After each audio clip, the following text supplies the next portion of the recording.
You are in the right spot for the Florida's #1 hockey podcast. We are so excited to have you for the Cats and Balls. 3, 2, 1. Nice work, Ben. Nice work, Ben. And but there's a delay. I like it. Oh, I think it's because, are you on? It's okay. Right. How do you like it so far? And we're off. Welcome, everybody. As Ben Castro, the producer, said, it is Florida's favorite hockey podcast, the Cats and Bolts podcast. Rod Peterson here, Brent Woltman there, brought to you in part by Unbridled Weddings and Events and also Cool Bet Canada. It's what we've been touting over the past couple of days and since last week as the very special viewer takeover episode. We've got a live audience watching on YouTube. I've already prepped our beloved viewers. I got a ton of questions coming in as we talk every week about the two-time defending Stanley Cup champion Florida Panthers and the three-time Stanley Cup champion Tampa Bay Lightning, who, Brent, with these teams, it's never boring. It's never boring, is it? I don't think there's time to be boring with these two teams. No. I think every night's a different night. Yeah, well, I feel like 2 weeks ago, when the last time you were on, Dave Randorf was here, the voice of the Lightning.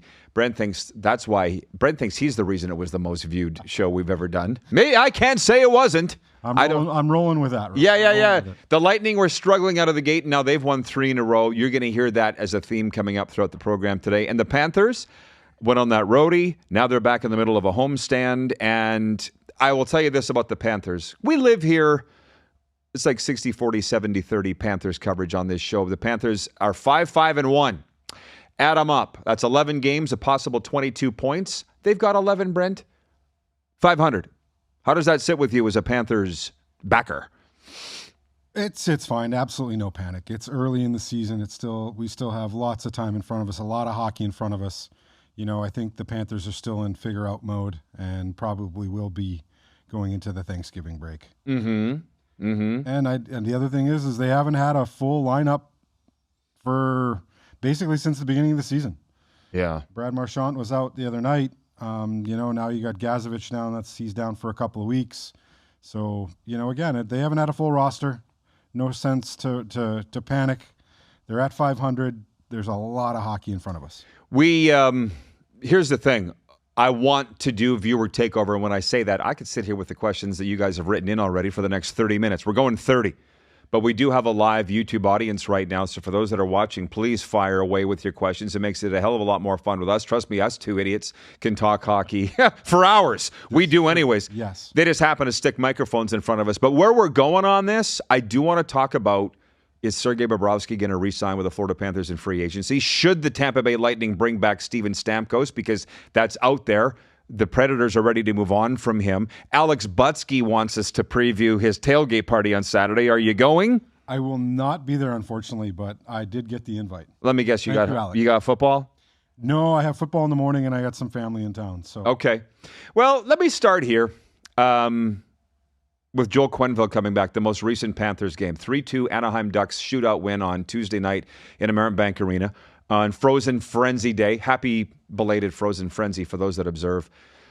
Nobody cared that Joel Quenneville was coming back. He was 7-0 when he was forced to step down as head coach of the Panthers 5 seasons ago. I'd only been here a month when that happened. I was upset as a Joel Quenneville fan. You and I didn't know each other. We didn't know each other then. No. But I certainly remember when Q came. It was a short stint. And obviously Andrew Burnett took over the helm, and they went on to win the President's Trophy. Under Andrew Burnett. Correct. Yeah, and so the reason I bring this up is George Richards has become a good friend of ours from Florida Hockey Now, and he'll be coming on this program. He can never get up to Palm Beach County, but now that we're doing Zoom interviews because he lives in Dade, he's like, I'll come on anytime. So he was not trying to stir it up, George Richards, and you all know him. He's 20-plus years covering the Panthers for the Miami Herald, Florida Hockey Now. He wrote this article on Quenneville coming back, and I walked up to him last night in the press box and said, did you get any play on that? And he's like, yeah, a little tough. I mean, what's it been, 5 years? Yeah. So, I mean, out of the game for 5 years, and then he goes to a market like Anaheim that's, not really well known. And he was just basically suspended for 3 years. Correct. And then they reinstated him. And, he goes to Anaheim, and Anaheim obviously here on the East Coast is not a huge market with a big following. So, quietly has come back into the league with a very young team. And, well, they beat the Panthers. But, again, you mentioned Marchand didn't play. Barkov didn't play. Tkachuk, obviously, was an under. And Daniil Baby Bob played in goal. Baby Bob. It wasn't his fault. There's one. You watched the game at home. You didn't go. You gave your tickets up. I did. I watched the game. I think the Panthers outplayed them from start to finish, and they made two major mistakes, and it cost them 2 goals. And in Panther fashion, they came back in the third period, tied it up, went to overtime, had their opportunities in overtime, and went to a shootout. And obviously Anaheim came out of that with the extra point. Comeback Cats. I thought they were going to pull it off, and they didn't. You know what? I didn't think they outplayed Anaheim. I didn't think they played that well defensively at all. And I feel like they are a different team when the backup's in there. I've been saying that for a long time. They don't play the same in front of the backup, whoever it is, because it's Stolars, Vanacek, now Baby Bob. Why do you see that? I don't, but one stat that really rang home last night that they posted during the game is that the Florida Panthers are number 1 in shots in the last, I think, 4 or 5 games. They've held every team in the last 4 games under 17 shots. So defensively, they're doing something right. I agree. But some pundit, I can't remember who, and I know Bure 1096 is watching right now, Nick Fairbanks, who co-hosts this show on occasion. He is asked about the Panthers looking for defensive help. Some pundit in NHL, whether it's the Friedmans or the Dreggers or somebody, said the Panthers are on the lookout for defensemen. And I understand why they might with Kulikov hurt and the various injuries, but they had Vegas in here on Saturday night and shut them out 3-0, and Vegas did not, to use a hockey term, piss a drop in the game. That was the Panthers that I know, and that was still without Barkov and Tkachuk, obviously. Yep, that was probably the first game this year that I've seen the Panthers play a full second and third period hockey. And Panthers hockey. They were up and down the ice. They played very, very well. Obviously, Brad Marchand played incredible. Reinhart showed up. The power play showed up. Things were clicking. Bob played well. In regards to the Panthers looking for defensemen, listen, I don't think Bill Zito isn't ever looking for something that will make this team better. So if they go and get a defenseman, would I be surprised? No. Are they going to go out and fill the center? I would be surprised if they didn't. Well, here's a question that has Brent Woltman written all over it.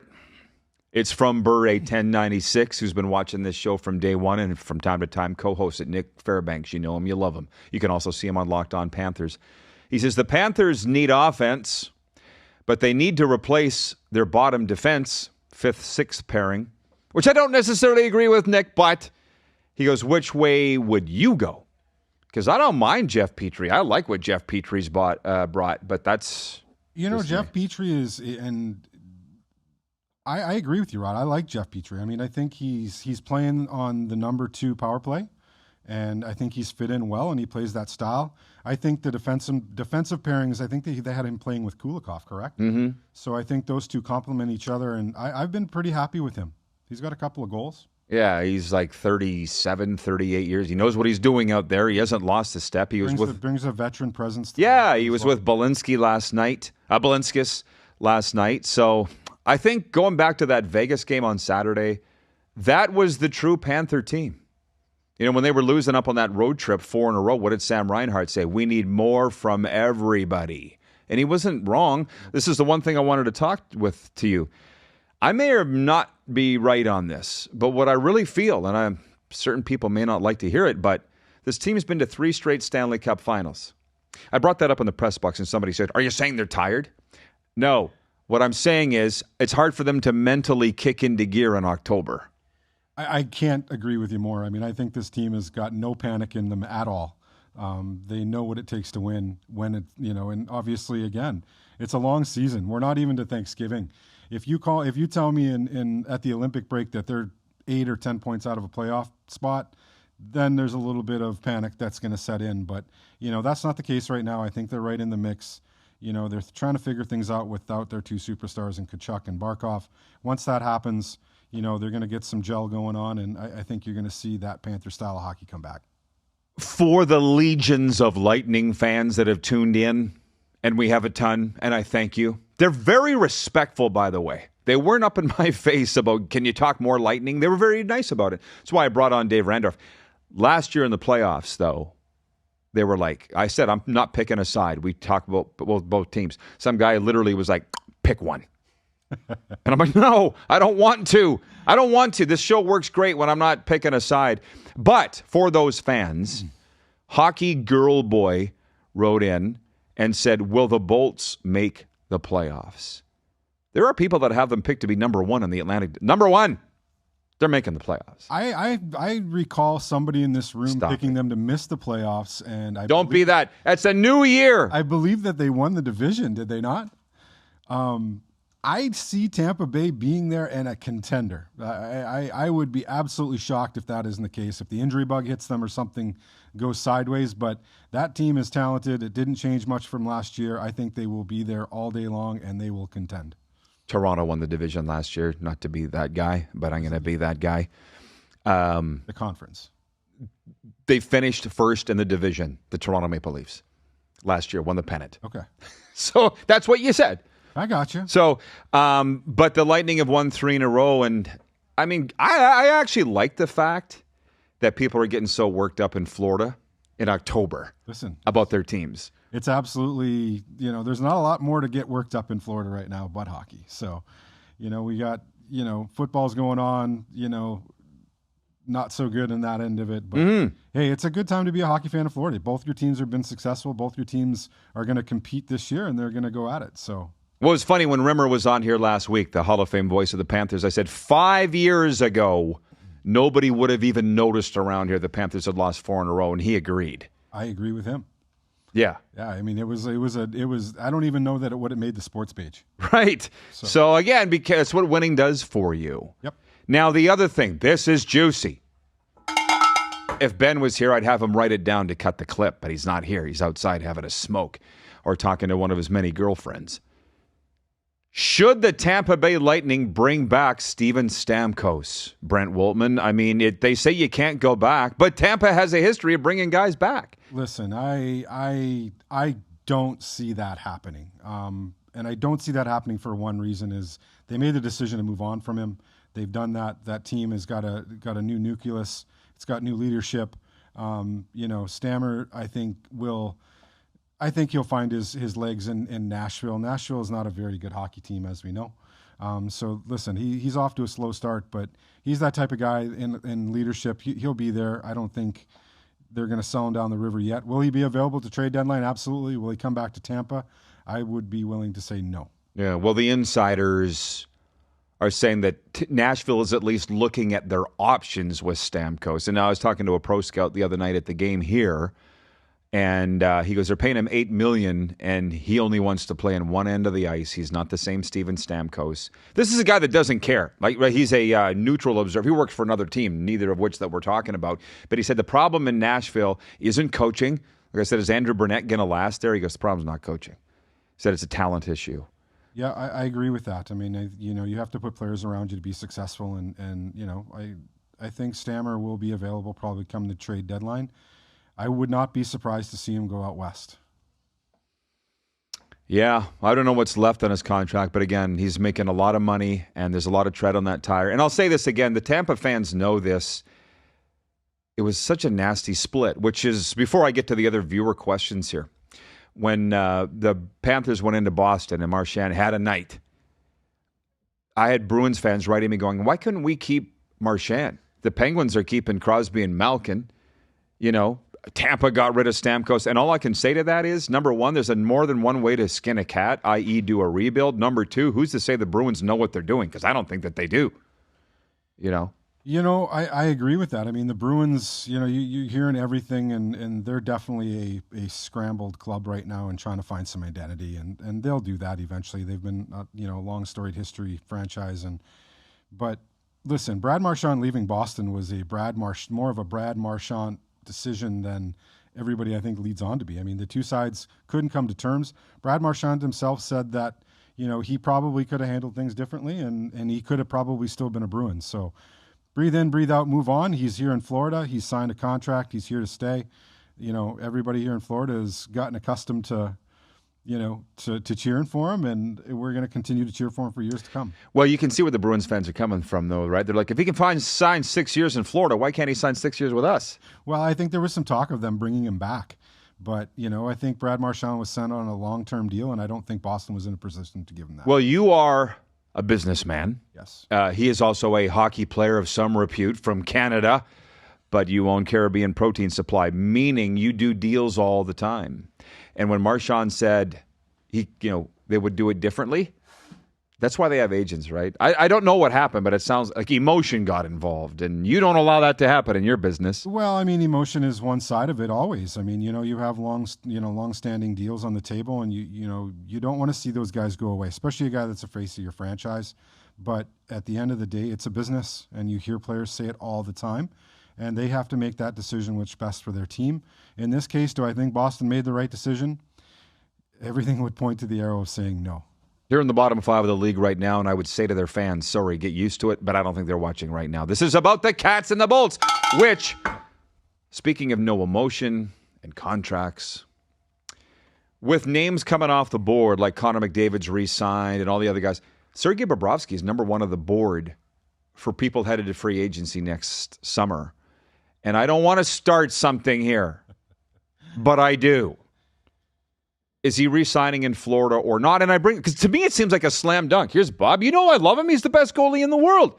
But a guy said to me in the press box the other night, he could get more somewhere else than the $10 million he's getting right now. Listen, with the cap going up, I think that's very possible. I mean, you see these deals that these guys are getting, but, it's funny. You want to talk about a guy coming full circle. When they brought Sergei Bobrovsky here under Dale Talon, and everybody, watched him getting shelled every night for the first 2 or 3 years.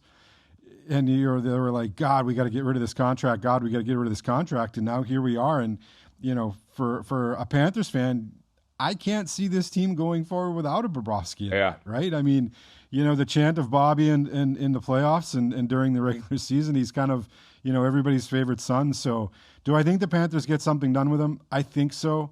It's going to have to be probably, I would say, a 3-year deal, similar to what McDavid got, I would think.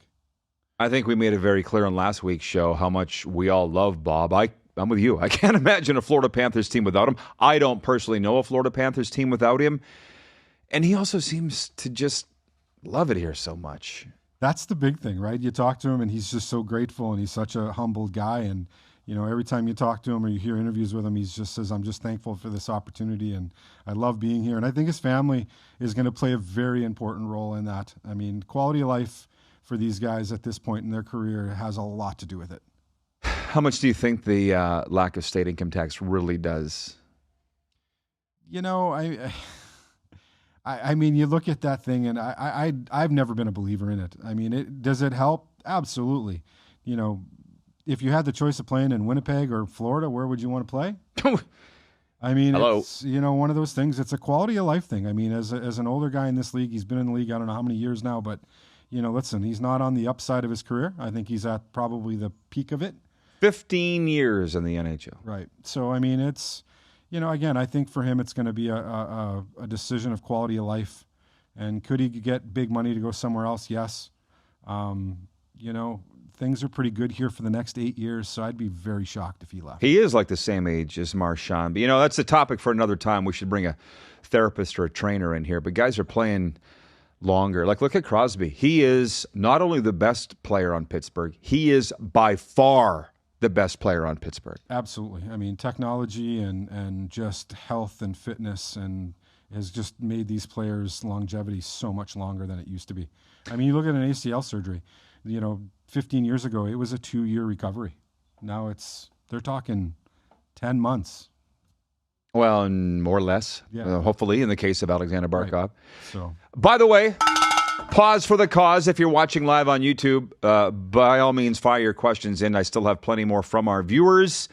But from our boy, Alex Butsky, the #1 real estate agent in South Florida, the Florida Panthers tailgate is this Saturday. Dallas Stars at the Florida Panthers. As usual, lot D55, 2 p.m.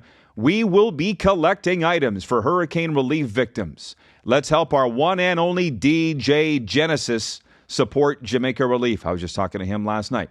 The community, family, and friends will be taking donations, clothing, and perishable food, and cash, of course. This Saturday, tailgate party at American Bank Arena, Lot D55, ahead of the Stars and the Florida Panthers. And we are brought to you in part by Unbridled Wedding and Events, voted top 10 wedding planners in the USA. If you're having a wedding in South Florida, relax and let Bree handle all the details in Wellington. Look it up on Instagram, Unbridled Wedding and Events, and on Facebook too. And also Cool Bet Canada. Unfortunately, it's for Canadian viewers only, but sign up using the promo code RP200. That's for Rod Peterson, RP200. And they will match your welcome deposit up to $200. That's at coolbet.com. From viewer Bob writes in, he says, are the Cats now going to cool off after winning 2 cups like Tampa Bay did? That's not the plan. I can tell you that. I mean, I don't know that Tampa Bay really cooled off. I mean, I think that Tampa Bay continues to compete. They're in the playoffs every year. You know, I would love to see, another Tampa Bay, Florida playoff. I mean, that was just some incredible hockey. I don't think they're going to cool off. I think they have some key components locked up for the years to come. I think they're going to continue to contend. 500 today, as we sit here today, that can't continue. That will not get them into the playoffs. You know that, and I know that. It's a very tough division. But I do think they will be in the playoffs because they're that good, which brings me back to a couple of great points here. For periods of the games, I go down and sit with Brent, and I enjoy talking about the games with you. The third and fourth liners are playing like their asses are on fire. It's the top 2 that need to have a fire lit. I don't want to name anybody. Listen, I mean, if you don't like watching the fourth line of the Florida Panthers play, you are not a hockey fan. I mean, those guys are just... But it's like they know they got to work really hard. And they are, and you see it. I mean, those guys are just getting the pucks and causing chaos in the offensive zone and grinding it out. And man, they're that line, and that line is intact, right? And that's another player that we're missing is Nosek. I mean, he was an integral part of that line in the Stanley Cup push last year. And, the third line, listen, that Luostarinen, Marchand, Lundell line in the playoffs last year was probably the best line the Panthers had. And they've picked up right where they left off. I was happy to see them get put back together. And I hope that continues, and I think it will once they put the pieces together. But like you said, that top 2 lines, there's some people that are missing, and there's some extension contracts that were made that haven't showed up yet. Yeah. So, i.e. Sam Bennett. I mean, we're all waiting for him to kind of get going. Conn Smythe winner, and where have you been? So, you're not the only one that has noticed that. So he'll be there. He'll be there. He's one of these guys that, again, he's been here through this whole run. Yep. I feel like it's just hard to manufacture in their head the intensity of the spring to now. I think it's a human nature thing. But the A.J. Greers and the Jonah Gavages and this Luke Kunin, they got to play like their asses on fire every night or they won't be in the NHL. Noah Gregor made his Panthers debut last night. And I thought he played well. Yeah. I mean, he had some great hits. He's a great player. Some good looks. And, he's a big body. And, I think he fits in well with that line. He filled in for Gazvich, correct? Mm-hmm. So, yeah, I mean, I think he fit in and good on him because that guy was, he was not in the NHL last year, right? Yeah, he was in Ottawa. I'm really good friends with his uncle. San Jose or somewhere in that neighborhood. Maybe San Jose, but he's been in the NHL all along. But he's a fringe player. He's a Nick Cousins type. He came out on a PTO and he worked hard, and it just shows you. I mean, all you kids out there watching, I mean, there's always an opportunity if you work hard. Kelly Francis writes in, and she says, I've been very impressed with Mackie Samoskevich performance this season. What's your take? I think we all expected that he was going to take that next step. I will agree with you, Kelly, that Mackie is definitely the player that I've seen that has stepped up into that role and played. It's funny. I mean, you see him out there getting in scrums and, just standing up for his players and, and running that power play right now. And he's kind of their go-to guy, and he's shooting the puck. And, I think they'll start to come for him. And very impressed with Mackie to this point. Well, it's become a mature fan base in that I don't see a lot of panic. They're on that 4-game losing streak. With the last time you were here, we talked about that. I think they all got faith in Bill Zito. They all have faith in Paul Maurice, and they have faith in these players. Well, you watch Paul Maurice's interviews, and you see no panic whatsoever from him. I mean, he's stoic and steady as she goes. And, I think people are confident, they're comfortable with that, and they're confident with this team. And listen, this is a Panther team. If you remember last year before Thanksgiving, I think they lost 7 in a row. So no sense for panic yet. Like I say, February 1st or the Olympic break this year, I don't know when it is, but if they're double digits out of a playoff position, then there's going to be some panic set in. But until then, I am fully confident that this team will get the wins they need. It's actually one thing that I have been enjoying a lot. I didn't tell you this because it hasn't come up, but last night we're sitting in the press box and the guys had out on their laptops. This is the media and some of NHL staff.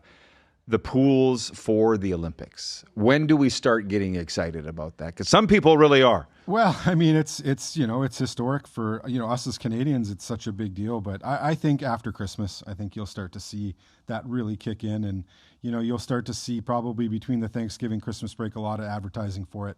Yeah, and I think that's when it'll all start. And I can tell you from a hockey fan, I am super excited about it. It's like Four Nations face-off on steroids. Yes. But still no Russia. That's a sticking point for me. I understand it from a world stage, but you would like to see the best in the world compete, and certainly we're not getting that with Russia not being involved. No, well, to be honest, I've never addressed it on this show, and I watched the Four Nations face-off at your house, but it was so much fun last year. It was awesome. But come on, if Russia had a team, they're mopping the ice with everybody last year, no? One would think so, but on the international stage, Russia's been known to lay a big egg, and you never know. You never know what you're going to get with Russia because of the culture over there, especially on the international stage and a lot of big personalities. So the Canadians, they play for the flag. The Americans, they play for the flag. Russia, they go over there and you get these huge personalities and they don't always gel. But from a talent standpoint, I would love to see that any day on ice. I mean, can you imagine a line with, Kucherov, Panarin, and whoever, a fire hydrant. Yeah, Krill. Is Krill Russian? Yeah, Kirill Kaprizov. That's to be the best line in the NHL right there. That'd be the best line in the tournament. Who did he decide in goal? Vasilevsky, Bob, Shesterkin. Right. And you don't even need defense. Right. It's not. They would be winning it. Yep. And it's very unfortunate that they're not, and it's not their fault. But here we are. By the way, in the time we have left, which is only a few moments, we're 10 games into the season, everybody. In some cases, 11. That's not even an eighth. Okay? That's not even an eighth. But having said that, the Flames are the worst team in the NHL. Montreal's won 8 of 10. Utah won 7 in a row. What the hell's going on? Listen, Utah, I think, finally found a home, and they're playing comfortable, and they got a good young group. It's fun to watch because you always want to see these franchises as new franchises do well, and that's happening. Montreal to me has been the biggest surprise. I mean, we all knew they were young, and listen, they're starting to show up and mature, and I think they're going to be a team to be dealt with in this division for sure. So they're certainly going to be there. They've been a lot of fun to watch. Montreal Canadiens have won 8 of their last 10. I don't know. I could look it up if I had the time here. Next week I'll have these stats, which, by the way, Trevor Harris from WQAM will be sitting in that chair next week. I don't know who the youngest team is in the NHL, but Montreal's got to be right there. I think I heard on the NHL Network this morning that they are. So, yeah. Oh, there you go. Yeah, listen, they're just a fun group to watch. Everybody in that team is clicking, and I believe they're without Laine, right? He's out. Patrick Laine's out for long term, so 3 to 4 months. Good on them. Well, how about that? Montreal is the youngest team in the NHL. Chicago is second youngest, which is another thing, by the way. Yep. Connor Bedard just had his first career hat trick last night, I think, on the Frozen Frenzy. They're the second youngest. Buffalo is the third youngest. And did you hear who the oldest team was? I'm going to go with not New Jersey. I'm going to go with the Rangers. It's last year's President's Trophy winning Winnipeg Jets. Interesting. Are the oldest team in the National Hockey League. Second oldest, the LA Kings. And the third oldest, your Florida Panthers. Shout out Andrew Imber. And for the Bolts fans that are watching, Tampa Bay is 24th on the list of youngest to oldest. So reverse, that's like 8th. Oldest or youngest, however you want to look at it. So that's it, everybody. Ready to hit the Yard House? Yeah, man. Let's go get some apps and all right. Enjoy it. Ben, Eric, good stuff, gentlemen. Great stuff over there. Appreciate you all. And everybody, thanks for tuning in. We'll see you next week here on Florida's favorite hockey show, the Cats and Bolts Podcast.